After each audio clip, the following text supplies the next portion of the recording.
তো আজকে আমরা শুরু করছি যে আমাদের রোবটের মধ্যে দুইটা শব্দ খুব উচ্চারিত হয়, রোবট কাইনেমেটিক্স, রোবট ডাইনামিক্স। তোমরা নামগুলো শুনেছো, অতীতেও শুনেছো। তো এখানে যেটা বলতে চাচ্ছি কাইনেমেটিক্স, যেটা রোবটের কাইনেমেটিক্স বলতে আমরা এখানে শুধু একটা রোবটের মোশন গুলা স্টাডি করব, যেখানে কোনো ফোর্সেস অ্যানালাইসিস থাকবে না, শুধুমাত্র কোন জায়গায় যেতে পারবে, মোশনটা কোন দিকে হইতে পারবে, অনলি জিওমেট্রিক্যাল স্টাডি গুলো অ্যানালাইসিস করে আমরা এগুলো বাইর করব। যখনই রোবট ডাইনামিক্স নিয়ে আলোচনা করব তখন কিন্তু আমাদের ফোর্স চলে আসবে, অর্থাৎ কত ফোর্স দিলে কতটুকু মোশন হবে, কতটুকু অ্যাক্সেলারেশন হবে, ভেলোসিটি কিরকম হবে, এই সমস্ত বিষয়গুলো ডাইনামিক্সে চলে আসবে with the calculation of forces also. Then রোবটের অ্যাকচুয়েটর বলতে আমরা শুধু বলি যে যেটা থেকে এনার্জি পাবে, ফোর্স পাবে for creating the motion, robot motion. Sensor হলো, তোমরা বলে দিয়েছিলাম অনেক আগে, যে এটা হলো রোবটের একটা important criteria two make the robot sensible, যাতে করে সে বিভিন্ন এনভায়রনমেন্টের বিভিন্ন ভেরিয়েবল গুলো সে আন্ডারস্ট্যান্ড করতে পারে। তো রোবটের স্পিড আমরা জানি যে পার ইউনিটে কি পরিমাণ টাইম যায়, কিন্তু এখানে এই জিনিসটা একটু খেয়াল রাখতে হবে যে আমরা যদি রোবটের স্পিড সবাই জানে, কিন্তু রোবটের স্পিডটা কিন্তু অবশ্যই একটা স্পেসিফিক লোড বলে একটা জিনিস আছে, অর্থাৎ রোবটের স্পিডটা কত লোডের এগেনস্টে সেটা ভেরিফাই করতে হবে। কোন একটা only speed does not mean for robot nothing meaning, যে রোবটের স্পিড এত, কত লোডের এগেনস্টে সেটা ইম্পর্টেন্ট। অর্থাৎ সে যখন একটা লোড ক্যারি করে, অথবা তুমি বলতে পারো যে এত এত ওয়েটের এগেনস্টে রোবটের স্পিড এত, সেটা ওকে। হ্যাঁ, সো মনে রাখবা যে স্পিডটা ডিপেন্ড করবে তার বর্তমানে কি পরিমাণ লোড ক্যারি করতেছে তার উপরে। আর লোড বেয়ারিং ক্যাপাসিটি, এটা হলো যদি maximum weight carrying capacity of the robot, এটা বলতে যে বোঝায় যে load bearing capacity of the robot. হ্যাঁ, তারপর অ্যাকুরেসি হলো যে কোন একটা স্পেসিফাইড পজিশনে রিচ করতে পারলো কিনা, অর্থাৎ the ability of a robot to go to the specified position without making any mistake। তো এটা একদম ইম্পর্টেন্ট যে আমাকে যেই লোকেশনে কাজ করতে বলা হয়েছে আমি সেখানে যেতে পারলাম কিনা, যে পয়েন্টে আমাকে ওয়েল্ডিং করতে বলছে সেই পয়েন্টে আমি ওয়েল্ডিং করতে পারছি কিনা, যে যে মেশিনে আমাকে লোডিং করতে বলা হয়েছে সেটা লোডিং করতে পারছি কিনা, আনলোডিংটা ওই পয়েন্টে হয়েছে কিনা, এই সমস্ত বিষয়গুলো এখানে জড়িত আর কি। দেন বর্তমানে যদি বলি যে অ্যাকুরেসি একদম যে জিরো লেভেল অফ মিস্টেক আছে, এরকম খুব কঠিন to control the robot to make such kind of accurate robot. So অ্যাকুরেসির সাথে যেটা আমরা বলি যে একটা রোবটের অ্যাকুরেসিটা কি, অ্যাকুরেসির সাথে খেয়াল করে দেখো যে একটা accuracy is thereby defined as the ability of the robot to position itself to the desired location। এটা ঠিক আছে, এইটা important with the minimal error, অর্থাৎ কিছু এরর থাকবে, এটা এক্সপেক্টেড। মোটর এতগুলা ক্যালকুলেশন এখানে জড়িত, এতগুলা ট্রান্সমিশন অফ মোশন আছে, সবগুলা থেকে এতগুলো নিয়ে 100% করা এটা খুব কঠিন। সো মিনিমাম এরর অর্থাৎ ইউজুয়ালি 25 মাইক্রন বলা হয় কি। এন্ড রিপিটেবিলিটি তো বোঝাই যাচ্ছে, রিপিটেবিলিটি মানে হলো যে একটা রোবটকে তুমি এক জায়গায় যেতে বলেছো এবং আবার ফেরত আসতে বলেছো, আবার যেতে বলবা, অর্থাৎ রিপিটেডলি একটা কাজ করার সময় তার যেই পজিশনে পৌঁছার কথা সে রিপিটেডলি সে একই রকম অ্যাকুরেসি মেনটেন করে সে যদি ওই জায়গায় রিচ করতে পারে, তাহলে মাল্টিপল টাইমে যদি কাজটা করতে পারে, তাহলে আমরা বলবো যে রিপিটেবিলিটি আছে রোবটটার। হ্যাঁ, তো মনে রাখবা অ্যাকুরেসি এন্ড অ্যাবসলিউট কনসেপ্ট মানে পড়তে পারলো কিনা, আর রিপিটেবিলিটি ইজ রিলেটিভ, মানে এটা কম্পেয়ার টু আদার রোবটস করা হয় আর কি, যে এটা রিপিটেবিলিটি এত, এটা রিপিটেবিলিটি এত, হ্যাঁ এটা এত টাইম পরে এটা নন রিপিটেবল হয়ে যাবে, এই সমস্ত বিষয়গুলো এটার সাথে জড়িত। এখন আমি যে জিনিসটা পড়বো যে ডাইরেক্ট এবং ইনভার্স কাইনেমেটিক্স, খুব সংক্ষেপে চলে যাব। আমি যে স্লাইড গুলা টাচ করতেছি না এখন, এগুলা পড়ানোর সময় নাই বা পড়বো না, তোমাদের সিলেবাসে খুব শর্ট আছে। আমি এখানে চলে গেলাম যে রোবট মোশন অ্যানালাইসিস করতে গেলে আমাদের দুইটা জিনিস হবে। দেখো ভালো করে বুঝো, robot motion analysis without calculating the forces, শুধুমাত্র স্ট্রাকচার থেকে ক্যালকুলেশন করব। দুই ধরনের কাইনেমেটিক্স আছে, একটাকে বলা হয় ফরওয়ার্ড বা ডাইরেক্ট কাইনেমেটিক্স, আরেকটাকে বলা হয় রিভার্স বা ব্যাকওয়ার্ড কাইনেমেটিক্স। ফরওয়ার্ড বা ডাইরেক্ট কাইনেমেটিক্স যেটা হয়, here the joint position, the angles of R joints and the displacement of linear joint, অর্থাৎ যদি রোটেশনাল জয়েন্ট লাগে তাহলে বেসটা কতটুকু ঘুরবে, তারপরে পরের জয়েন্টটা কতটুকু ঘুরবে, তারপর একটা কতটুকু ঘুরবে, লিনিয়ার যদি থাকে লিনিয়ারটা কতদূর এক্সটেন্ড হবে, এগুলো বলে দেওয়া থাকলে তুমি কিন্তু বেস থেকে শুরু করে ক্যালকুলেশন করে করে গ্রিপারটা কোন জায়গায় থাকবে সেটা বাইর করতে পারো। এখানে এই কাজটার কথাই বলা হয়েছে। ফরওয়ার্ড বা ডাইরেক্ট কাইনেমেটিক্স কি হবে, তোমার ফাইন্ড করতে হবে end effector position. End effector পজিশনটা বের করতে হবে। পোজ বলছি, পোজ মানে হলো not only position plus also orientation. হ্যাঁ, পোজ বলতে বোঝায় এন্ড ইফেক্টর পজিশন না, এন্ড ইফেক্টর পোজ। পোজ মানে হলো যে এটার পজিশনটা কোথায় আছে প্লাস ওরিয়েন্টেশনটা কত ডিগ্রি অ্যাঙ্গেল আছে একটা অ্যাক্সিসের সাথে সেটা বলতে হবে। সো এটা তাহলে যেটা বোঝা গেল যে ফরওয়ার্ড কাইনেমেটিক্সে কি হয়, joint angles, linear joint displacement আর গিভেন টু ইউ, সবকিছু বলে দেওয়া আছে। বেসটা এতটুকু করবে, তারপরে ততটুকু তোমাকে বেস থেকে ক্যালকুলেশন করে করে লিঙ্ক লেন্থ ক্যালকুলেশন করে করে তোমাকে বলতে হবে ঠিক আছে তাহলে এই গ্রিপারটা তাহলে এই অবস্থায় এই জায়গায় থাকবে, এই যদি অ্যাঙ্গেল গুলো এরকম হয়, এটাকে বলা হয় ফরওয়ার্ড কাইনেমেটিক্স। রিভার্স কাইনেমেটিক্স হলো উল্টা। উল্টা মানে হলো তোমাকে গ্রিপার পজিশন বলে দেওয়া থাকবে যে আমার গ্রিপারটা এই জায়গায় পৌঁছতে হবে। এইবার তুমি বাড়ি করো যে বিভিন্ন জয়েন্ট গুলো কত ডিগ্রি অ্যাঙ্গেলে রোটেট করলে অথবা লিনিয়ার জয়েন্টটা কতটুকু এক্সটেন্ড করলে বা কম্প্রেস করলে তুমি ওই জায়গায় যেতে পারবে। অর্থাৎ এখানে উল্টা, উল্টাটা কি, এখানে এন্ড পজিশন আছে given, you have to make the joint pair variable calculation.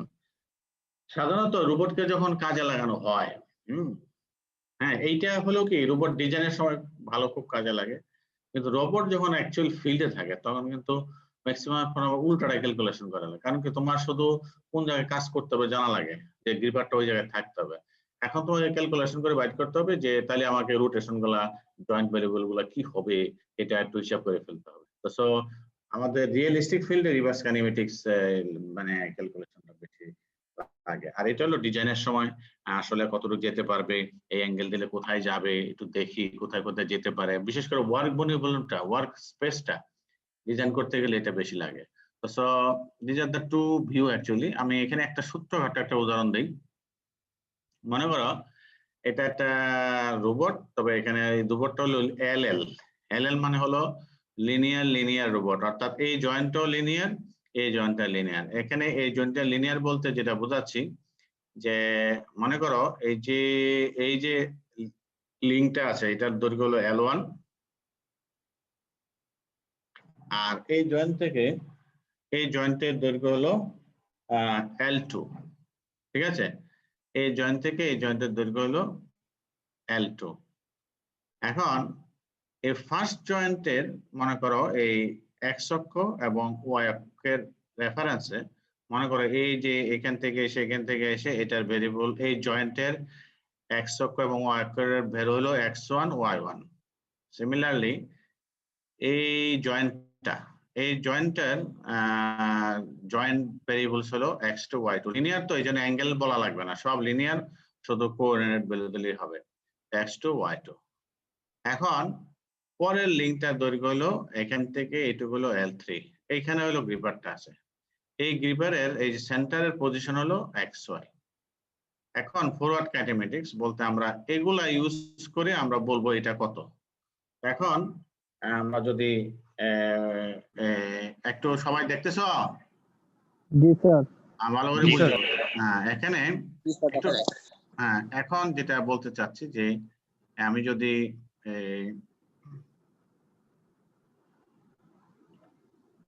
তারপরে আমি যদি বলি যে এই জিওমেট্রি থেকে আমরা যদি, এটা তো খুব সহজ, এটা দেখে দেখে আমি এই জন্য সহজ দিকে দেওয়া হয়েছে যে বোঝার জন্য।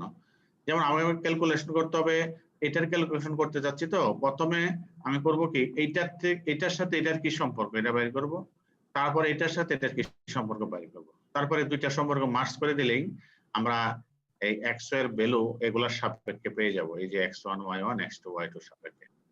এই জন্য প্রথমে আমি এটা করতেছি, এটার x2 ইজ ইকুয়াল টু কত, দেখো x1 মানে এই যে এখান থেকে এটা x1 তো এই যে x1 x অক্ষ বরাবর x1 প্লাস L2 তাহলে x2 is equal to x1 plus L2 y2 টা যদি দেখো মানে এই চিত্রের জন্য y2 এবং y1 ইকুয়াল টু এই জন্য y2 is equal to y1 এই ফিগারটার জন্য এখন যদি ভালো করে বুঝো এই দুইটা লাইনকে আমরা ম্যাট্রিক্সে নেই মনে করে বাম দিকে লিখবো x2 y2 আর ওদিকে একটা ম্যাট্রিক্স ফর্ম করে এই প্যারামিটার গুলো অর্থাৎ L2 আর কিছু ইউজ করবো না আর হলো x1 y1 দেখো আমি একটু দেখাচ্ছি এই দুইটা ইকুয়েশনকে ম্যাট্রিক্সে এমনি লেখা যায় না দেখো x2 y2 ওয়ানটা হলো ফিলার লাইন এটা সমস্যা নাই দেখো x2 কি ছিল এই যে এইটা দিয়ে এই ম্যাট্রিক্সটারে গুণ করো দেখো কি হয় 1 into x1 plus 0 into y1 তাহলে শেষ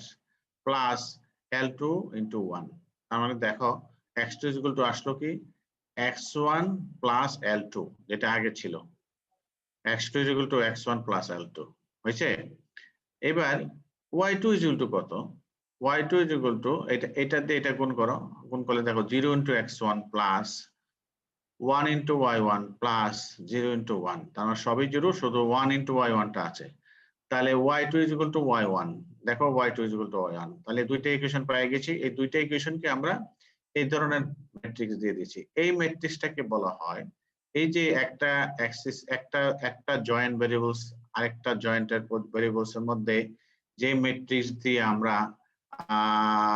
ফিল আপ করছি আর কি এই ম্যাট্রিক্সটাকে আমরা বলি হোমোজেনিয়াস ম্যাট্রিক্স ঠিক আছে হোমোজেনিয়াস ম্যাট্রিক্স এখন এই ফাইনালি এই দুইটা জিনিসকে যদি আমি সংক্ষেপে লিখি মনে করে এটা হলো x2 ম্যাট্রিক্স এটা হলো ট্রান্সফরমেশন ম্যাট্রিক্স T1 আর এটা হলো x1 তাহলে এটা এইভাবে থাক আমরা মাথায় রাখি যে x2 is equal to T1 x1 তাহলে ভালো করে বুঝো যে এই ইকুয়েশনটা কিন্তু x2 is equal to T1 x1 এটার সম্পর্ক হলো যে এইটার সাথে এটার সম্পর্ক করে ফেলছি আমরা এইবার আসো এটার সাথে এটার কি সম্পর্ক তুমি যদি খেয়াল করে দেখো সম্পর্কটা কি যেহেতু এখানে আছো হ্যাঁ তাহলে এখানে খেয়াল করে দেখো যেহেতু একই লাইন বরাবর আছে x2 is equal to x তাই না x2 is equal to x R y is equal to কি হবে y2 minus L3 হ্যাঁ y2 তো এখান থেকে এইটুকু পুরোটা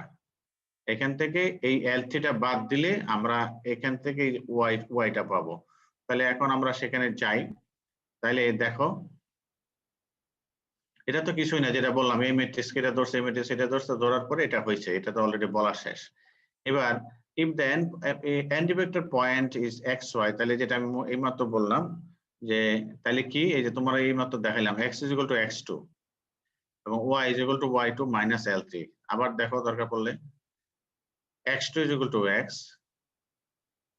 তাই না অথবা x is equal to x2 আর কি x is equal to x2 y is equal to y2 minus L3 ঠিক আছে তাই এই সম্পর্কটাকে আমরা এখানে আনলাম আনার পর আবার এখানে করব কি এই এখানে ম্যাট্রিক্স বানাবো এটা একটা ম্যাট্রিক্স বানাবো তারপর এদিকে একটা x2 y2 ম্যাট্রিক্স বানাবো মাঝখানে একটা ট্রান্সফরমেশন ম্যাট্রিক্স বানাবো তো বানাই মাথায় রেখো x is equal to x2 y is equal to y2 minus L3 তো সেটাও দেখো এই যে xy1 আবার x2 y2 1 এখন x is equal to x2 বিদায় প্রথমে 1 দিয়ে দিলে ঝামেলা শেষ 1 into x2 বাকিগুলো শূন্য হয়ে গেল আবার y is equal to কি y2 minus L3 তাহলে 0 into x2 শেষ 1 into y2 minus L3 into 1 তাহলে এটা y2 minus L3 হয়ে গেল তো সংক্ষেপে যদি লিখি যে এটা হলো x এটা হলো ট্রান্সফরমেশন ম্যাট্রিক্স T2 আর এটা হলো x2 কিছুক্ষণ আগে x2 is equal to বাইর করছি T1 x1 কিছুক্ষণ আগে খেয়াল করে দেখো T1 x1 তা ফাইনালি T2 আর T1 ম্যাট্রিক্স যেটা গুণ হবে হ্যাঁ কিছুক্ষণ আগে যে ম্যাট্রিক্সটা বেরিয়েছে প্লাস বর্তমান ম্যাট্রিক্স এই দুইটা ম্যাট্রিক্স গুণ করলে এই জিনিসটা আসবে এই জিনিসটাই হলো transformation matrix for this robot which will find the position of the gripper and vector position of the gripper based on the initial joint মানে x1 y1 তাহলে এখানে x2 T2 T1 বসালাম তার মানে ফাইনালি এই দুইটা ম্যাট্রিক্স গুণ করলে মনে করি TLL হয় এইজন্য এটা TLL টা হবে ওই দুইটা ম্যাট্রিক্সের গুণফল এটা ফাইনালি এটাই হলো ট্রান্সফরমেশন ম্যাট্রিক্স এবং এটাই হলো ট্রান্সফরমেশন আমাদের। এইভাবে আমরা এই ধরনের ফরওয়ার্ড কাইনেমেটিক্স গুলো করতে পারি। সিমিলারলি তোমরা এটা করবা, এখানে এই রোটেশনটা দেওয়া আছে, এটা দেওয়া আছে, তোমরা এই এক্স ওয়াইটা বাইর করবা, এটার সাথে হিসাব করে করা আছে, তোমরা দেখবা। আমি শুধু এই জায়গায় বুঝাই দেবো একটু করে। যেমন এক্স টু ইকুয়াল টু কি বলা যায়, এই পয়েন্টের রোটেশনটা, এই পয়েন্টের এক্স এর মানটা কি লেখা যায়, x1 আছে প্লাস L2 cos থিটা, এই যে দেখো L2 cos theta. Similarly y2 টা কি লেখা যায়, y2 টা হবে y1 plus L2 sin theta. ঠিক আছে, মনে করো এটা রোবট। তো সো এটা এখন তুমি এটার একটা ট্রান্সফর্ম ম্যাট্রিক্স বানাইতে পারো। ঠিক আছে, বাম দিকে থাকবে x2 y2 1, ডান দিকে একটা ম্যাট্রিক্স, তারপরে ওই ডান পরের ম্যাট্রিক্সটা থাকবে x1 y1 1। দেখো এই যে x1 y1 1, x2 y2 1, তারপরে ওই যে হিসাব করে করে বসাবা, বসালে যেন ওইটা আসে। তাহলে এরকম এখানে একটা ট্রান্সফর্ম ম্যাট্রিক্স পাবা। আবার তুমি করবা কি, এইটার সাথে এটার একটা মানে সম্পর্ক লিখবা, x কি লেখা যায়, করে এখানে এরকম একটা সম্পর্ক পাবা। তোমরা দেখবা, এটা দেখে তারপরে দুইটা ম্যাট্রিক্স গুণ করলে হ্যাঁ ফাইনালি এই ধরনের ট্রান্সফরমেশন ম্যাট্রিক্সটা পাবা। ঠিক আছে, এটা আমি এখানে আর করাচ্ছি না। সো এটা করবা তোমরা, আমি কিন্তু সবার পাঠাই দিয়েছি। হ্যাঁ, এবার হলো ইনভার্স কাইনেমেটিক্স। ইনভার্স কাইনেমেটিক্স হলো উল্টাটা। এইবার আমাদের এটা জানা আছে, মনে করো এটা একটা রোবট, যে কি রোবট, এখানে একটা জয়েন্ট আছে, যে জয়েন্টটা ঘুরতে পারে, হ্যাঁ, এক্স অক্ষকে কেন্দ্র করে। আবার এখানে একটা জয়েন্ট আছে যেটা এই লিঙ্কটা ঘুরতে পারে, আর এই লিঙ্কের মাথায় একটা গ্রিপার আছে, যে কালো করা, সেটা এক্স ওয়াই। ঠিক আছে, ঠিক আছে, 65 আছো?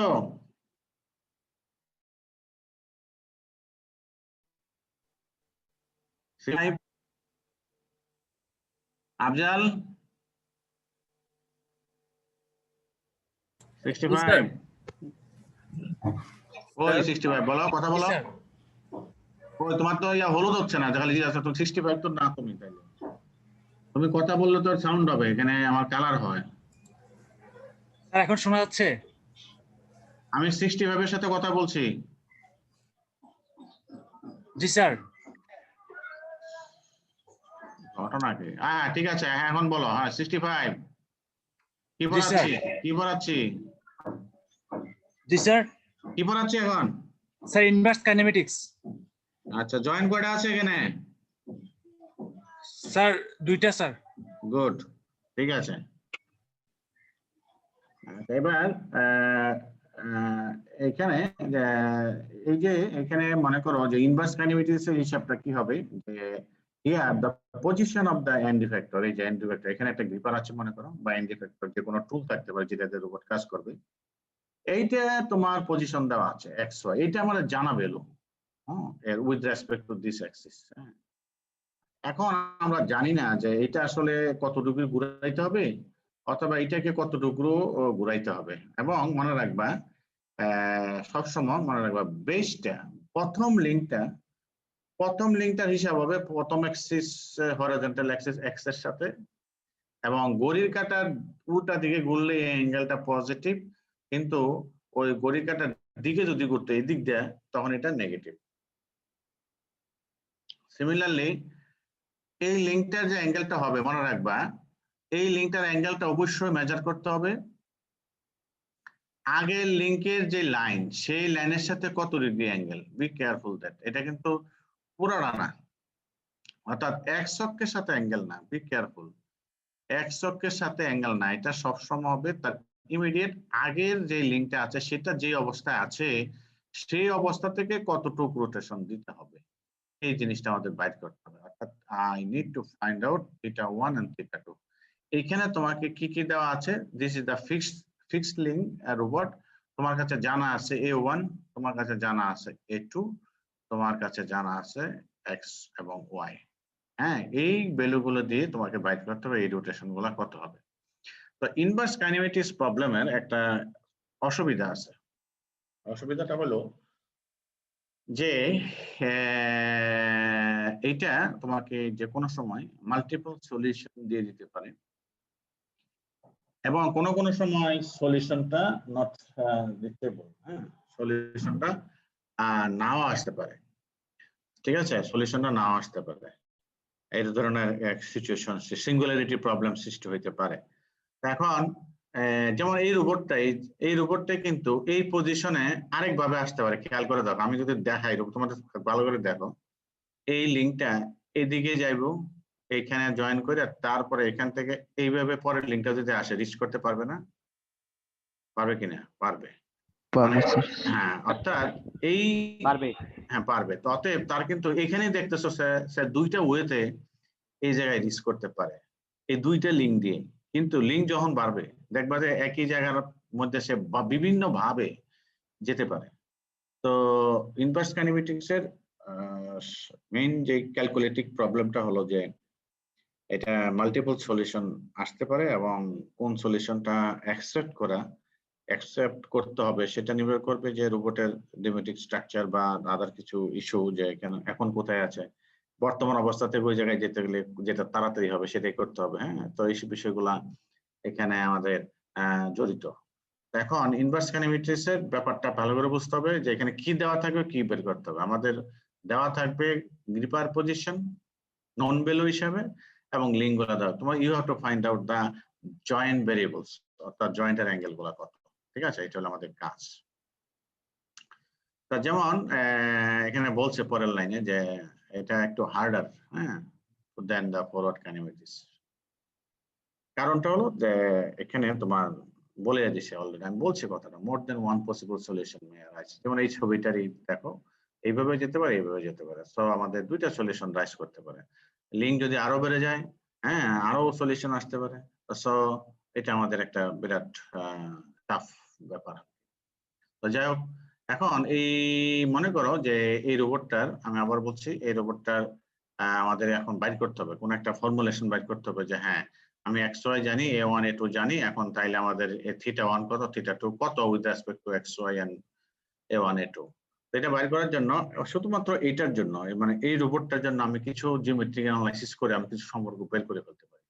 আমরা জানি এটা যদি একটা, এই যে এটা যদি একটা ত্রিভুজ হয়, এই যে আমি এটা একটা কানেকশন করলাম আর কি, মনে করি এই মাথা থেকে এই মাথা পর্যন্ত ফাইনালি যে লেন্থটা আছে সেটা হলো বি, বেস ভ্যালু থেকে গ্রিপার পর্যন্ত। তাহলে তোমরা জানো যে এই অ্যাঙ্গেলটা কত, এই অ্যাঙ্গেলটা হলো পাই মাইনাস θ2। এই যেহেতু এটার সাথে θ2, তাহলে এই অ্যাঙ্গেলটা পাই মাইনাস θ2। তাহলে তোমরা কস ল জানো নিশ্চয়, যে B square is equal to A1 square plus A2 square minus 2A1 A2 cos এই অ্যাঙ্গেলটা। এটা একটা সূত্র, কোসাইন ল অফ ট্রায়াঙ্গেলস, তোমরা পড়েছো। অন দ্য আদার হ্যান্ড এই B square is equal to আবার X square plus Y square লেখা যায়। হ্যাঁ, কেন? তুমি যদি এটা সোজা টান দাও এবং এটাকে সোজা বাড়াও, হ্যাঁ, যদি বাড়াও তাহলে দেখো x square plus Y square is equal to B square. ঠিক আছে, সমকোণী ত্রিভুজ। তো এখান থেকে ফাইনালি যেহেতু cos pi minus θ2 is equal to minus cos θ হয়ে যাবে। তো finally cos θ2 is equal to x square plus y square minus a1 square minus a square divided by 2a1 a2 হবে। এই যে দেখো, ঠিক আছে, আগের ইকুয়েশনটা থেকে এটা চলে আসতেছে। ওকে, আর cos পাই মাইনাস θ তো মানে জানোই তোমরা, cos θ হয়ে গেল, যেহেতু এটা মাইনাস মাইনাসে প্লাস হয়ে যাবে। So cos θ2 is equal to finally এই জিনিসটা আসলো। ঠিক আছে, জাস্ট আগের ইকুয়েশনটাই, এখন cos θ2 is equal to এই জিনিসটা আসলো। এখন এটা সব ভ্যালু জানা আছে, যেমন এটা হলো গ্রিপারের এন্ড পজিশন, এটা হলো লিংকের দৈর্ঘ্য, দুইটা তো সবকিছু ধ্রুব সংখ্যা। অতএব এখান থেকে হিসাব নিকাশ করলে একটা ধ্রুব সংখ্যা আসবে, মনে করি ধ্রুব সংখ্যাটা C2। এখন তোমরা যদি মনে করো স্যার এখন তো আমি directly θ2 is equal to cos inverse C2 করলেই একটা অ্যাঙ্গেল পেয়ে যাচ্ছে। তুমি যদি এই জায়গায় সলিউশনটা করো হবে, কিন্তু তুমি দুইটা সলিউশন পাবো না, এখানে আরেকটা সলিউশন ইনহেরেন্ট থেকে যাবে। ঠিক আছে, তোমার যে আরেকটা পজিশন যে আসতে পারে, যেমন এই যে এই পজিশনটা যে আসতে পারে, এটা আর আসবে না। হ্যাঁ, এই তুমি যদি যে এই সলিউশনটা তুমি পাবা না যদি যদি তুমি এখন ডাইরেক্টলি বসায় দাও, তাহলে একটা মান পাবা এবং একটা সলিউশন বের হবে। এই জন্য আমরা করব কি, আমরা জানি যে sine square plus cos square theta is equal to 1। সেখান থেকে থিটা ইজ ইকুয়াল টু, যে দেখো এখান থেকে কস থিটা এবং ট্যান থিটা এগুলো সাইন থিটা কস থিটা জানি। তো sine theta is equal to কি হবে, 1 minus cos square theta, cos square theta মানে c2। তাহলে এখানে sine theta is equal to plus minus root over 1 minus c2 square হবে। তাহলে সাইন থিটাটা হলো প্লাস মাইনাস, আর কস থিটাটা 3c2। তাহলে এখানে এইবার যেহেতু প্লাস মাইনাস আনছো, তখন দেখবা যে এখানে দুইটা সলিউশন পাবে, প্লাসের জন্য একটা থিটা, আবার এই মাইনাসের জন্য আরেকটা। এই জায়গাটা বুঝছো কিনা? Rule number 70, rule number 70 absent. 73 yes sir বুঝতে পারিনি স্যার, একটু ভালো লাগতো স্যার। আচ্ছা, এইটুকু কত বুঝছো? স্যার এতটুকু বুঝছি স্যার। আচ্ছা, এতটুকু বুঝছো। এখানে আমি যেটা বলছি, তুমি যদি ইচ্ছা করো যে তুমি ক্যালকুলেটরে ঠাস করে যদি ফালাও, এখানে তো সংখ্যা থাকবে, তাই না? জি sir. Theta 2 is equal to cos inverse করলে একটা অ্যাঙ্গেল পেয়ে যাবে, কিন্তু এটা তোমাকে দুইটা সলিউশন দিবে না। আমি তো কিছুক্ষণ আগে দেখালাম এটা দুইটা সলিউশন হবে। তো দুইটা সলিউশন যেতে হবে, তোমাকে আরেকটা মান আনতে গেলে সেটা ট্যানজেন্ট ফর্মুলায় যেতে হবে।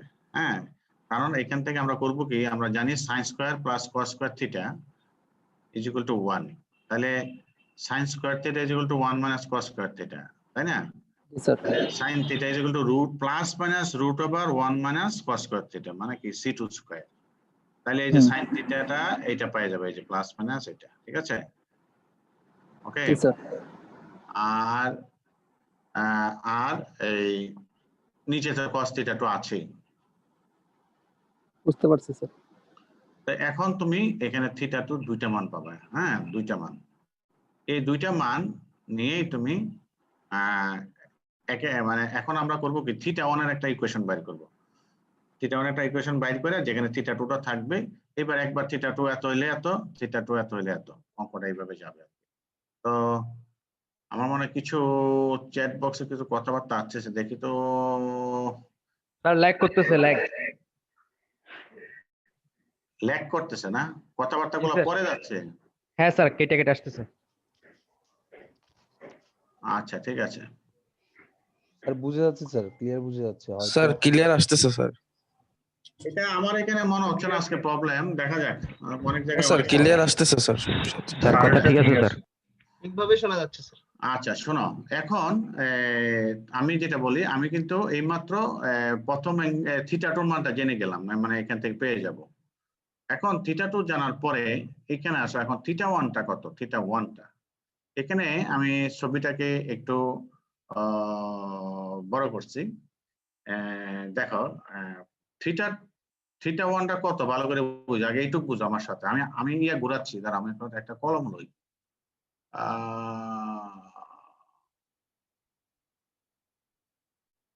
একটা কলম, আচ্ছা, ড্রতে গেলে হবে মনে হচ্ছে নাকি? হ্যাঁ, শোনো, থিটা টুটা কত ভালো করে বুঝো। এই অ্যাঙ্গেলটা বিয়োগ বিয়োগ এই অ্যাঙ্গেলটা, ঠিক আছে কিনা? ঠিক আছে? জি স্যার। হ্যাঁ, আমি আবার ডাবল করে দিচ্ছি বোঝার জন্য। এই অ্যাঙ্গেলটা বিয়োগ এই অ্যাঙ্গেলটা সমান এই অ্যাঙ্গেলটা, ওকে, থিটা ওয়ান, ওকে, থিটা ওয়ান। এখন প্রথমে আসি, তাহলে তাহলে এই বড় অ্যাঙ্গেলটা কত? বড় অ্যাঙ্গেলটা হবে, খেয়াল করে দেখো, এইটা ওয়াই না, এটা ওয়াই, ওকে, এটা কত? এক্স। তাহলে tan inverse y by x করলে এই বড় অ্যাঙ্গেলটা পাইলাম, বুঝতে পারছো? জি স্যার। আচ্ছা, tan inverse y minus x, তাহলে বড় অ্যাঙ্গেলটা পাইলাম, বিয়োগ এই অ্যাঙ্গেলটা। এই অ্যাঙ্গেলটা কত? এই অ্যাঙ্গেলটা দেখো, এটা যদি সোজা এখান থেকে লম্ব টানো, এইভাবে যদি কারো এটাকে সোজা বাড়াও, তাহলে এখন এটা একটা সমকোণী ত্রিভুজ। আমি আবার ইয়াটা নেই, স্পটলাইটটা নেই। আমি যেভাবে দেখাচ্ছি দেখো, এই একটা সমকোণী ত্রিভুজ, ঠিক আছে না? সমকোণী ত্রিভুজের এই অ্যাঙ্গেলটা 90 ডিগ্রি। এখন তোমার এই আবারও একই সিস্টেম, এই অ্যাঙ্গেলটা হবে tan ইনভার্স অফ এইটা ডিভাইডেড বাই এইটা, ঠিক আছে না? বুঝতে পারছো তো? tan ইনভার্স এইটা ডিভাইডেড বাই পুরোটা। এখন এইটা কত? এইটা হবে, দেখো ভালো করে বুঝো, এটা এটু না, এটু তো, আর এইটুকু একটা সমকোণী ত্রিভুজ ধরা যায়।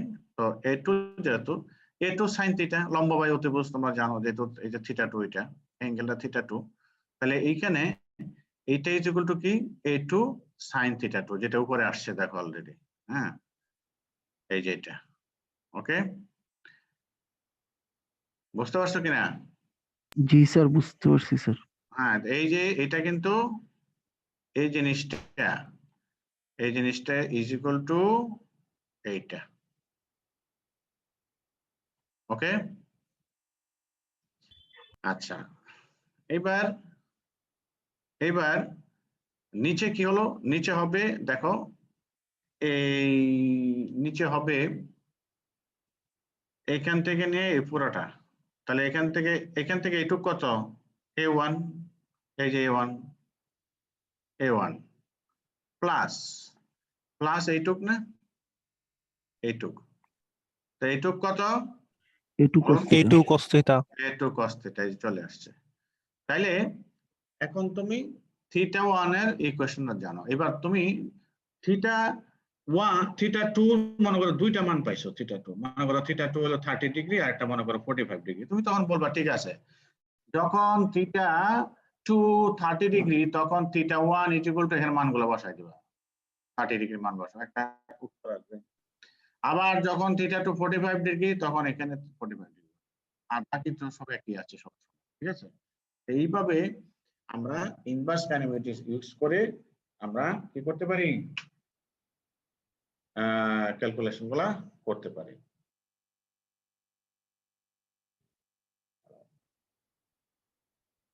আমি তো ক্লাসে আছি, পরে কথা বলতে।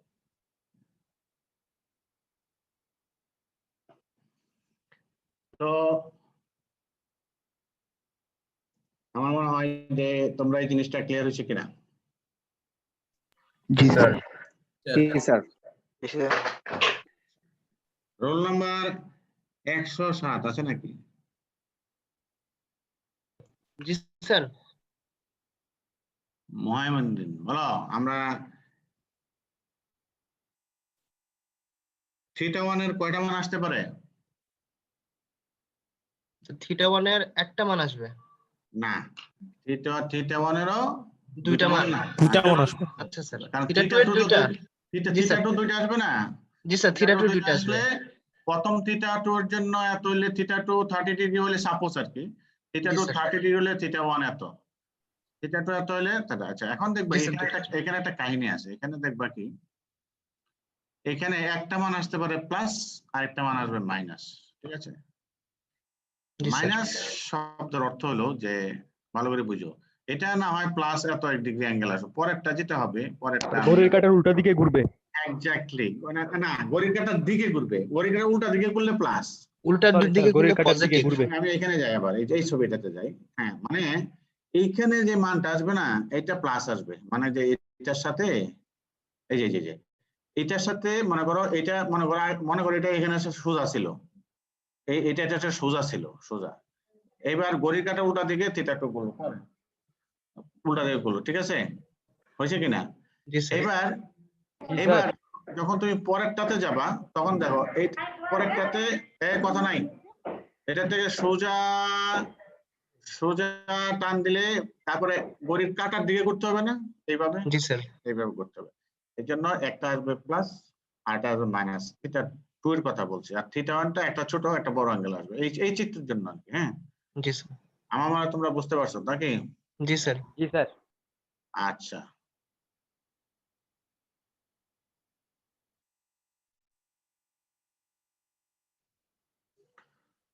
তো স্যার এটা কি স্যার কনভেনশন যে অ্যান্টি ক্লক হইলে পজিটিভ নিতে হবে অ্যাঙ্গেলটা? এটা এটা একটা ইন্টারন্যাশনাল রুল। আচ্ছা স্যার। আচ্ছা, এখন আমরা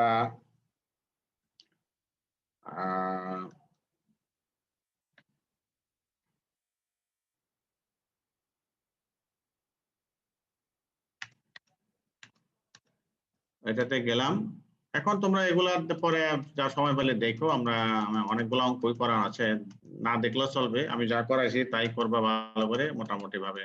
এই ধরনের অঙ্কগুলো একটু জাস্ট ব্রেনটাকে ডাইনামিক্স রাখবো আর কি।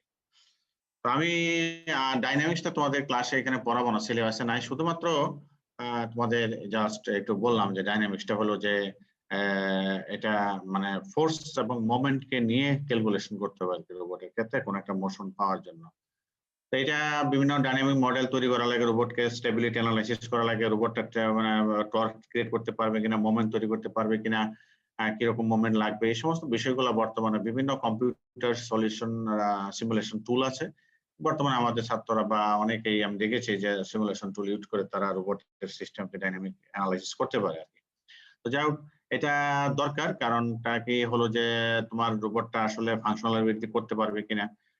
একটা হলো মোশন স্ট্যাটিস্টিক করছে, ঠিক আছে, কিন্তু ওই মোশনে গিয়ে মোমেন্ট ক্রিয়েট করতে পারবে কিনা, টর্ক ক্রিয়েট করতে পারবে কিনা, কি পরিমাণ ফোর্স সৃষ্টি হবে, এই সমস্ত বিষয়গুলো জানার জন্যই রোবট ডাইনামিক্সটা করা লাগে আর কি। তো এখানেও ইনভার্স আছে, ফরওয়ার্ড আছে। হ্যাঁ, এটা উল্টা, মানে একটা হলো যে ইনভার্স ডাইনামিক্স হলো যে তোমার উল্টাটা আর কি, যে এই পরিমাণ ভেলোসিটি এখানে অ্যাক্সেলারেশন তৈরি করতে চাবো, এই আমার কত পরিমাণ টর্ক লাগবে, মোমেন্ট লাগবে, অথবা এই পরিমাণ মোমেন্ট দিলে এটা কত দূর যাবে, উল্টাটা। হ্যাঁ, একটা হলো ফরওয়ার্ড আর একটা ইনভার্স। যাই হোক, এটা এখানে আমরা তার সংজ্ঞাটা পড়বা, সংজ্ঞার বাইরে কিছু করার দরকার নাই। হ্যাঁ, অর্থাৎ ইনভার্স ডাইনামিক্সটা কি? হ্যাঁ, ইনভার্স ডাইনামিক্স কি দেখো, it finds the actuator torque or forces required to generate a desired trajectory of the robot. একটা নির্দিষ্ট মোশনের ক্রিয়েট করার জন্য, একটা ট্র্যাজেক্টরি প্রোফাইল তৈরি করার জন্য কি পরিমাণ অ্যাক্টুয়েটর টর্ক লাগবে ইত্যাদি ইত্যাদি। এটা হলো ইনভার্সের। আর ফরওয়ার্ড হলো যে তোমার অ্যাপ্লাইড টর্কটা দিয়ে দিলাম, এখন কোথায় কোথায় যাবে দেখি আর্মটা, এই আর কি। এটা জাস্ট সংজ্ঞার মধ্যে বললাম। আমি যে জিনিসটা এখন পড়াতে চাচ্ছি সেটা হলো ইম্পর্টেন্ট, এটা হলো এটা তোমাদের সিলেবাসে আছে, রোবটের এন্ড ইফেক্টর। এন্ড ইফেক্টরটা হলো গ্রিপার, মূলত গ্রিপার, তারপরেও কিছু এক্সট্রা টুলস আছে ফর স্পেসিফিক টাস্ক, যেটা রোবটের সাথে কানেক্টিভিটি করে নিতে হয়, হ্যাঁ, বাই সাম ইন্টারফেসিং। তো এন্ড ইফেক্টর বলতে আমরা বুঝি গ্রিপার এন্ড টুলস। আর গ্রিপার যদি রোবট ডাইরেক্টলি গ্রিপার দিয়ে করে ফেলতে পারে কাজটা, তাহলে কিন্তু আমাদের টুলের দরকার নাই। যেমন গ্রিপার আছে, এখন গ্রিপার দিয়ে তুমি যদি মনে করো যে আমি তো স্পট ওয়েল্ডিং করবো, তো গ্রিপার থেকে তো ওয়েল্ডিং বেরোবো না, তাই না? গ্রিপারের সাথে তোমাকে কি করতে হবে, একটা ওয়েল্ডিং টর্চ সেট করতে হবে, তাহলে ওই ওয়েল্ডিং টর্চটা হবে তার টুলস, ঠিক আছে? তো তার টুলসটা নির্ভর করবে কাজের টাইপের উপরে। তো যাই হোক, তো এন্ড ইফেক্টর তো সংজ্ঞাটা বললামই যে টুল, বিভিন্ন গ্রিপার সবকিছু মিলে এন্ড ইফেক্টর। হ্যাঁ, এখন এবার মনে করো যে যদি বলি যে একটা রোবটের, এই যে রোবটটা দেখতেছো, এই রোবটটা ভালো একটা রোবট, সব ঠিক আছে, কিন্তু আমি যদি এইটুক কাইটা ফালাই দিই, হ্যাঁ, যেমন এই জায়গায়, তাহলে প্রশ্ন হলো যে এই রোবটটা এখন কি করতে পারবে? What could a robot do without end effector? এত বড় স্ট্রাকচার, এত বড় সুন্দর স্ট্রাকচার তার ভ্যালুলেস হয়ে যাবে, কোনো কিছু করতে পারবে না। শুধুমাত্র হয়তো ওই যে একটা পুশ টাইপের কিল টিল দেওয়া আর কি, পুশিং করতে পারবা, বাট আর কিছু করতে পারবা না। So you can understand how much important that you should, how careful you should design the gripper by end effector tool of a robot, but because robot আসলে ওইটা দিয়ে কাজটা করবে। তো end effector আমরা পড়াশোনার জন্য আমরা সাধারণত গ্রিপারকেই পড়াশোনা করব। তো আর টুল যদি বলো, টুল গুলো আসলে তুমি কত টুল পড়বা? হ্যাঁ, টুলের শেষ নাই, অর্থাৎ এটা নির্ভর করবে কি কাজের উপরে। যেমন আমি যদি বলি দু একটা কাজ, যেমন স্পট ওয়েল্ডিং টুলস এর জন্য একটা টর্চ লাগবে, arc welding torch, spray painting nozzles, হ্যাঁ, যদি করতে চাও, তারপরে যদি ড্রিলিং করতে চাও, স্পিন্ডল রোটেটিং দিতে হবে সেখানে। হ্যাঁ, তো নানান মানে কেস টু কেস ভিন্ন হয়ে যাবে। এটা এখন গ্রিপার পরে ক্লাসটা নিয়ে লেখো grippers are generally used to grasp and hold an object and place it at a desired location. তাহলে গ্রিপারের কাজ কি? গ্রিপারের কাজ হলো গ্র্যাবস করা, হোল্ড করা, রিলিজ করা। এটা কিন্তু মনে করে যে গ্রিপিং করা এসে আসে, গ্রিপিং না, এখানে অনেকগুলা কাজ জড়িত। এটা কিন্তু ইম্পর্টেন্ট যে গ্র্যাবস, হোল্ড এবং রিলিজ। এখানে টাইম ক্যালকুলেশন করতে হবে, আমি কতক্ষণ ধরে রাখবো, কখন ধরবো। গ্র্যাবস মানে ধরা, হোল্ড মানে কি ধরে রাখা, রিলিজ মানে কি ছেড়ে দেওয়া। এই কাজটা খুব হিসাব করে করতে হবে, নাহলে পিক এন্ড প্লেস যে কাজগুলো সঠিকভাবে হবে না। আমি যদি হোল্ডিং টাইম আমার আছে মনে করো 5 সেকেন্ড, আমি 3 সেকেন্ডে ছেড়ে দিলাম বস্তুটা, তাহলে তো আমি ওই জায়গায় রিস্ক করলাম না, তার আগে ছেড়ে দেওয়া হলো। তো এই জন্য গ্রাসপিং, হোল্ডিং, রিলিজিং এখানে কিছু ক্যালকুলেশন আছে, কিভাবে ডিজাইন করবো টাইমগুলো, এটা case to case you have to find out. তো গ্রাসপিংটা কিভাবে করবা, সেটার মেকানিজমটা কিভাবে ডেভেলপ করবা, এটার উপর ভিত্তি করে বিভিন্ন ধরনের গ্রিপার মার্কেটে আছে। তো অনেকে নতুন অনেক ডেভেলপমেন্ট চলছে। তো ওয়াইডলি ইউজড গ্রিপার্স যদি আমি দেখি, তো তোমরা যদি দেখো দেখবো যে মেকানিক্যাল গ্রিপার, ভ্যাকুয়াম বা সাকশন কাজ, ম্যাগনেটিক গ্রিপার, অ্যাডহেসিভ গ্রিপার, বিভিন্ন হুকস, হুকস আছে, স্কুপস আছে, নানান কিছু আছে। এখন যে গ্রিপারের মেইন কাজ হলো গ্র্যাবস, হোল্ড, রিলিজ, এটা ঠিক আছে, কিন্তু গ্রিপারে আরো কিছু কাজ আছে। শুধু ধরে রাখা, ছেড়ে দেওয়া এগুলো না। অনেক সময় রোবটের গ্রিপারের মধ্যে নানান কিছু সেটআপ দেওয়া থাকে, সেন্সরি ডিভাইসেস দেওয়া থাকে। এগুলার কাজ হলো যে একটা বস্তু সম্বন্ধে তার ইনফরমেশন নিয়ে আসা, বস্তুটা কি গরম, বস্তুটা কি ঠান্ডা, নাকি বস্তুটা কি শক্ত, নাকি কি ম্যাটেরিয়ালের তৈরি, বস্তুটার মধ্যে অবস্থাটা কি, তারপরে সারাউন্ডিং এর হিউমিডিটি কি, তারপরে বস্তুটা ওরিয়েন্টেশন কি, এটা কি সোজা এইভাবে আসতেছে নাকি, মনে করো ওরিয়েন্টেশন বলতে বোঝাচ্ছি, মনে করো বস্তুটা কি এইভাবে আসতেছে, মনে করো এটা তো মোবাইল হয় যে এইভাবে আসতেছে নাকি এইভাবে আসতেছে, ওরিয়েন্টেশন তো চেঞ্জ হয়ে গেল, লম্বা ভাবে আসতেছে না এইভাবে আসতেছে। তো ওরিয়েন্টেশন চেঞ্জ করা লাগতে, মানে ধরা লাগবে না, খালি ওরিয়েন্টেশন একটু কাজ করলে ওরিয়েন্টেশন চেঞ্জ হয়ে যাবে। সো এই জন্য কিছু কিছু ব্যাপার আছে যে অক্সিলারি ফাংশন কি কি আছে, যেমন ওরিয়েন্টেশন চেঞ্জ, তারপরে collecting information about the object, এই সমস্ত কিছু কাজ আছে। এই তিনটা হলো মেইন কাজ, এগুলো হলো অক্সিলারি কাজ। তো mechanical gripper, vacuum gripper, magnetic gripper, adhesive devices যা যা বলছি তোমরা, তারপরে এগুলো বিভিন্ন ভাবে যে 2 or more ফিঙ্গার্স থাকতে পারে। ভ্যাকুয়াম গ্রিপার মানে কি সাকশন কাপ, ভ্যাকুয়াম ফেনোমেনা দিয়ে ধরবে, তো বিভিন্ন ফ্ল্যাট সারফেসকে। তো এই জিনিসগুলা তোমরা একটু স্টাডি করবা। যেমন মেকানিক্যাল গ্রিপার, এটা হলো প্যারালাল মানে কি, এই যে জটা আছে, এটা এরকম আসা যাওয়া করে, একবার ছাড়ে একবার ধরে, ঠিক আছে, এরকম। অ্যাঙ্গুলার কি, এখানে 3টা যদি জ থাকে এরকম, এই যে তোমরা চাকে কাজ করছো না, চাকে, লেদ মেশিনের চাকে এরকম একসাথে আসে, একসাথে খুলে, তাই না, দেখছো মনে হয়, এটা এরকম ধরনের অ্যাঙ্গুলার মুভমেন্টের মাধ্যমে বস্তুকে ধরবে, ঠিক আছে। তো এই সমস্ত বিষয়গুলা আছে। তারপরে বিভিন্ন 2 or more ফিঙ্গার, যেখানে 1টা 2টা আরো আছে, এরকম মোর ফিঙ্গার থাকতে পারে। তো বিভিন্ন মেকানিক্যাল স্ট্রাকচার থাকতে পারে। ভ্যাকুয়াম গ্রিপার মানে কি, এই যে এখানে ভ্যাকুয়াম কাপ আছে, এই কাপগুলা ভিতরে বাতাস ছিল। তোমরা অনেক সময় দেখছো যে বিভিন্ন মসৃণ দেওয়ালে হ্যাঙ্গার, কাপড় টাপড় টানানোর জন্য দেখবে এরকম ছোট ছোট প্লাস্টিকের থাকে, এই যে টিপ দিয়ে দেওয়ালের মধ্যে টিপ দিয়ে লাগাই রাখি, দেখছো না এটা? জি স্যার। দেওয়ালের মধ্যে যে টিপ দিয়ে প্লাস্টিকের রাখা সুন্দর লেগে থাকে। তো এটা একটা vacuum gripper. So same phenomena. দেখো এরকম একটা কাঠের তক্তা, মসৃণ তক্তাকে যদি উঠাইতে চাও, এরকম 4-5টা কাপ তুমি ভ্যাকুয়াম ক্লিয়ার করে দলে টাচ করলে কিন্তু এটা উঠে যাবে। So this is the vacuum phenomena. তো প্রত্যেকটা টাইপের গ্রিপারের মধ্যে কিছু সুবিধা অসুবিধা আছে, তোমরা এখানে একটু পড়বা। যেমন সাকশন কাপের বা ভ্যাকুয়াম কাপের একটা অসুবিধা হলো সবসময় এটা মসৃণ জিনিসকে টাচ করতে সুবিধা, কিন্তু ইরেগুলার হলে কিন্তু বাতাস বেরিয়ে যাবে, বাতাস ঢুকে যাবে না।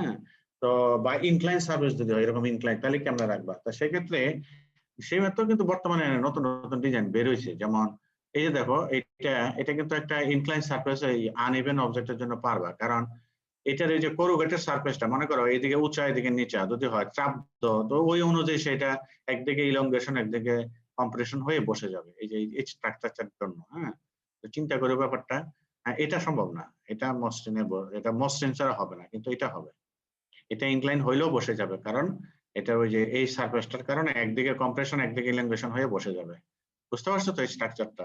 তো বর্তমানে ভ্যাকুয়াম কাপের মধ্যে ভ্যাকুয়াম বা সাকশন যে গ্রিপার গুলো আছে, সেখানে বিভিন্ন ড্রব্যাক গুলা উত্তরণ করে নতুন নতুন ডিজাইন বের করে এমন ভাবে করেছে যাতে তারা smooth, irregular, band, porous, air tyre, light weight, heavy, angle, hot, cold, নানান ধরনের সমস্যা সেফলি ডিল করতে পারে। এই ধরনের ডিজাইন বেরিয়ে গেছে already. So this are the vacuum gripper. Magnetic gripper তো বুঝতে পারতেছো তোমরা যারা বিএসআরএম, আরএসআরএম বা বিভিন্ন জায়গায় দিয়েছো, তারা ওই যে বিভিন্ন রড গুলো যখন হ্যান্ডেল করে কোম্পানি থেকে যখন ট্রাকে তুলে, তোমরা দেখেছো হয়তো পুরোটাই ম্যাগনেটিক গ্রিপার এরকম ইলেকট্রোম্যাগনেটিক প্রপার্টি ক্রিয়েট করে, আয়রন বা ফেরাস বা ম্যাগনেটিক প্রপার্টি আছে এই সমস্ত ম্যাটেরিয়ালকে ধরে নিয়ে আবার যখন রিলিজ করতে হয় ইলেকট্রিসিটি বন্ধ করে দিলেই হবে, পরে যাবে ম্যাগনেটিক প্রপার্টিটা চলে যাবে। তো এরকম ইলেকট্রোম্যাগনেটিক প্রপার্টি ইউজ করে you can handle so you can design some gripper for performing some industrial task. Adhesive gripper, adhesive বুঝতে পারছো? অ্যাডহেসিভ মানে হলো কোনো একটা নতুন কোনো জিনিসের সাথে লেগে থাকার প্রবণতা। তো আমি গ্রিপারের নিচ তলাটা অ্যাডহেসিভ দিয়ে তৈরি করব, তারপর যেখানে টাচ করবো সেটা লেগে যাবে। তো এটার একটা অসুবিধা হলো আমি টাচ করে লাগাইলাম ঠিক, কিন্তু সারবো কিভাবে? হ্যাঁ, আমি একটা বস্তু মনে করো অ্যাডহেসিভ প্রপার্টিতে টাচ করলাম আর ধরে ফেললাম, এবার ছাড়বো কিভাবে? সেজন্য এইখানে উপর থেকে কিছু ইজেক্টর আছে, মনে করো যখন তুমি ছাড়তে চাও তখন উপর থেকে পুশ করা হয়, পুশ করলে অ্যাডহেসিভ প্রপার্টি ফেল করে একটা ফোর্স ক্রিয়েট করে যে বস্তুটা খুলে পড়ে যায়। তো এই অ্যাডহেসিভ গ্রিপারের একটা ডিসঅ্যাডভান্টেজ হলো যে এটা অনেকদিন ধরে তার অ্যাডহেসিভ প্রপার্টিটা সাস্টেইন করতে পারে না, কিছুদিন পর তার অ্যাডহেসিভ প্রপার্টিটা নষ্ট হয়ে যায়। তো এটা কিছুদিন পর পর বদলাইতে হয়, এবং সব ম্যাটেরিয়ালকে দিয়ে অ্যাডহেসিভ গ্রিপার দিয়ে ডিল করা যায় না। সাধারণত ফ্যাব্রিক, পেপার, লাইট ওয়েট যত ম্যাটেরিয়াল আছে সমস্ত ম্যাটেরিয়ালের ক্ষেত্রে you can deal with adhesive gripper. তো যাই হোক, এখন ওই যে রোবটের এন্ড ইফেক্টর যদি ইউজ করি, গ্রিপার ছাড়া এন্ড ইফেক্টর যদি ইউজ করি, তাহলে এন্ড ইফেক্টরের সাথে গ্রিপারের যে বেস রিস্টটা আছে সেখানে একটা ইন্টারফেসিং লাগে। সেই ইন্টারফেসিংটা আলাদা একটা নতুন সার্কিট ডিজাইন করতে হয়, এবং যেটার কাজ হলো এখানে পড়বা, এখানে অনেকগুলা কাজ আছে, যে ফিজিক্যাল সাপোর্ট দিতে হবে, পাওয়ার মাসবে সাপ্লাই টেক্সচার উপর, এই যে লাস্ট লাইন কয়েকটা আছে এগুলো একটু পড়ে নিবা। হ্যাঁ, তাহলে এটা হলো ইন্ডিপেন্ডেন্টের মানে জন্য আলাদা একটা সার্কিট বা ইন্টারফেসিং দরকার হয় আর কি। এনিওয়ে আমরা মনে হয় যে রোবোটিক্স প্রায় শেষ পর্যায়ে আছে, আমরা হয়তোবা কালকে বা পরশু থেকে সিএনসি মেশিনটা ধরে ফেলবো। এই আর কি, মোটামুটি মেকানিক্যাল পার্টটাই আছে আর কি এখানে, আর কন্ট্রোলিং পার্টটা যা আছে সেগুলা আমরা 4-2 তে মেকাট্রনিক্সে বলবো আর কি। হ্যাঁ, আমরা এখানে শুধু রোবটের কিছু ইন্ডাস্ট্রিয়াল, নেক্সট কালকের ক্লাসে শুধু ইন্ডাস্ট্রিয়াল কিছু অ্যাপ্লিকেশন আমরা দেখাই এই রোবোটিক্স চ্যাপ্টারটা শেষ করবো আর কি। ধন্যবাদ সবাইকে। কোনো প্রশ্ন আছে? না স্যার, নমস্কার sir. No sir, no sir, নাই স্যার। তাড়াতাড়ি বিদায় দেন স্যার, তাড়াতাড়ি বিদায় দেন। নো স্যার নাকি? না স্যার, আপনি চাইলে পড়াতে পারেন, পড়বে স্যার। না স্যার, অনেক সুন্দর করে বুঝাইছেন স্যার। জি স্যার। জি স্যার। ওকে, হ্যাঁ বলো। আর এখান থেকে এই চ্যাপ্টার থেকে স্যার কোশ্চেন গুলো স্যার কেমন হবে স্যার? আমি বলে দেবো, অসুবিধা নেই, তোমরা একটু কোশ্চেন কেমন আসবে স্যার? আমি সব করে দেবো, ডোন্ট ওরি। তোমরা আমি আজকে 2-1টা মেইল পাঠাইছি মনে হয়, দেখছো কিনা? জি স্যার।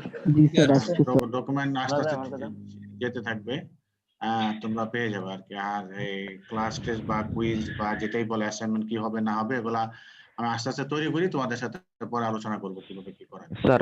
জি স্যার। জি স্যার। ওকে, তাহলে সবাই ভালো থেকো। থ্যাংক ইউ স্যার, সো একটা মাচ। কোশ্চেন আছে স্যার। Yes sir. শোনা যায়?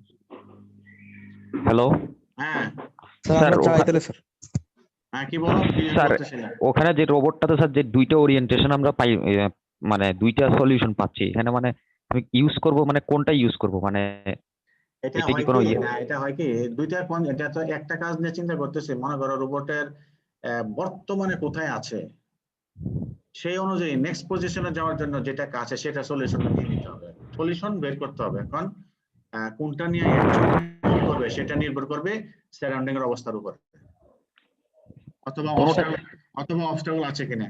হ্যাঁ, এগুলো কিন্তু জেনে রাখতে হবে। তাহলে সেই জন্য অল্টারনেটিভ পজিশন গুলো জেনে রাখা, রোবট তখন ওই অল্টারনেটিভ সলিউশন থেকে যেটা ফিজিবল হয় সেটা নিয়ে তোমাকে কাজটা করে দেবে। জি স্যার।